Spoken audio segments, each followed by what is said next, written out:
Salut! Bienvenue dans ce 13e épisode de la série où je réponds à ta question. Si toi aussi tu as envie de poser une question, je te mets le lien là dans la description. Alors voici la question d'aujourd'hui. J'ai l'impression de voir du mensonge et de la manipulation partout en ce moment. Donner gratuitement est-il réellement possible?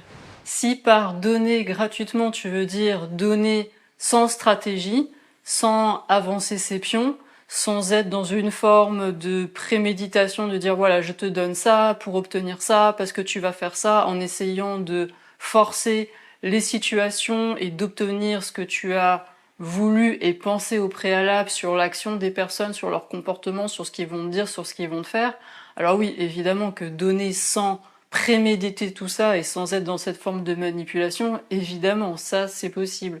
Si par donner gratuitement tu veux dire donner sans rien recevoir, sans vraiment avoir aucun retour, bah ça par contre c'est impossible. Et même si tu voulais le faire, tu pourrais pas. Pourquoi? C'est juste mécanique en fait. Regarde bien. Si tu donnes par exemple juste parce que ça vient du cœur, bah ça te fait plaisir. Et ce plaisir que tu ressens quand tu donnes de cette manière-là, c'est quelque chose que tu reçois, et c'est pas rien du tout. Quand tu donnes gratuitement parce que c'est juste qui tu es, de donner et d'exprimer ça à ce moment-là. Est-ce que vraiment c'est rien de faire l'expérience, de choisir qui on est et d'exprimer ça? Est-ce que ça c'est rien? Moi je pense que c'est pas rien du tout, c'est énorme de faire cette expérience-là. Donc tu as cette forme de retour, de faire l'expérience de ces plaisirs, de jouir de l'expression de qui tu es et de le manifester. Donc que tu donnes avec ou sans stratégie préméditée, de toute façon, tu vas avoir le retour de ce que tu donnes. Et heureusement, j'ai envie de dire, parce que c'est quoi encore cette croyance qu'il faudrait donner gratuitement, qu'il faudrait donner et rien recevoir en retour? Cette gratuité-là, elle vient d'où? Tu sens l'héritage comme ça judéo-chrétien de sacrifice de soi, de sacrifice de son temps, de son énergie. Il faudrait s'offrir comme ça gratuitement. Franchement, t'es sûr que c'est ça que tu veux? Je te laisse ressentir comment ça résonne pour toi.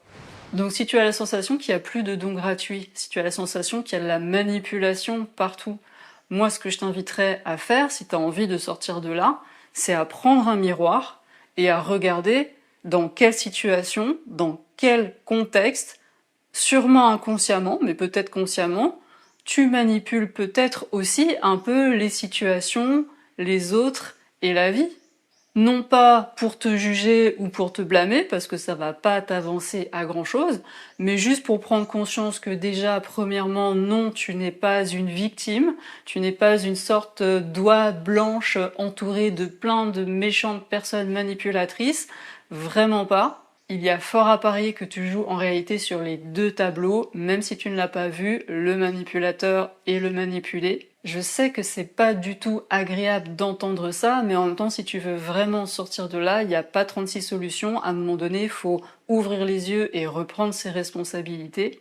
Deuxième point, une fois qu'on a vu les endroits, les contextes, les situations de sa vie où soi-même on joue aussi ce rôle du manipulateur, la manipulatrice, accueillir les endroits en soi, accueillir les parts de soi qui sont à l'origine de ces comportements, encore une fois, sans les juger, accueillir les peurs, accueillir les manques de confiance, accueillir les doutes, accueillir les endroits où on compare, où on n'est pas sûr de soi, où on est dans le manque, où on peut avoir de la jalousie, de l'envie, et aller voir les blessures du passé, les traumatismes, les mémoires que l'on porte, qui sont les causes de ces sentiments-là, et faire le travail de guérison, d'acceptation, de pardon et de gratitude. Et là, je te renvoie toujours à ce processus de l'introspection. Quand tu vas libérer ces charges émotionnelles, quand tu vas changer ta posture et tes croyances sur tes expériences passées, alors tu vas retrouver beaucoup plus de fluidité, beaucoup plus de liberté, beaucoup plus de légèreté, et tu vas te sentir, oui, soulagé par rapport à cette thématique de la manipulation. Ta posture va changer et tu vas pouvoir faire des choix conscients, tu vas pouvoir créer à partir de ton pouvoir personnel, avec ta puissance, avec une vibration qui va être complètement différente. Et tu vas pouvoir arrêter de te juger par rapport à ce que tu as l'élan, de ce que tu as le désir, de ce que tu as envie de créer. Ça va être une vibration, mais complètement différente. Donc, peut-on donner réellement gratuitement? Oui, bien sûr, si tu veux dire par là donner sans être dans cette forme de manipulation, de contrôle, de prise de pouvoir sur l'autre, sur les situations, ça c'est une situation, c'est une vibration qui vient de la peur, qui vient du stress, qui vient du doute, donc créer sans être dans cette vibration-là, oui, bien sûr, c'est possible. Par contre, donner sans recevoir la vibration, le juste retour de ce que l'on a envoyé, ça, non, ça, c'est pas possible et ça tombe bien, heureusement. Voilà pour cette question, peut-on réellement donner gratuitement? J'espère que ça t'a plu, j'espère que ça aura pu t'inspirer. Merci de tout cœur pour ta présence, merci pour les likes, merci pour les commentaires, pour les partages. Ça fait plaisir et ça soutient la diffusion de ces vidéos. Je te souhaite de belles fêtes de fin d'année, profites-en bien et prends bien soin de toi. Je t'embrasse. Bye bye.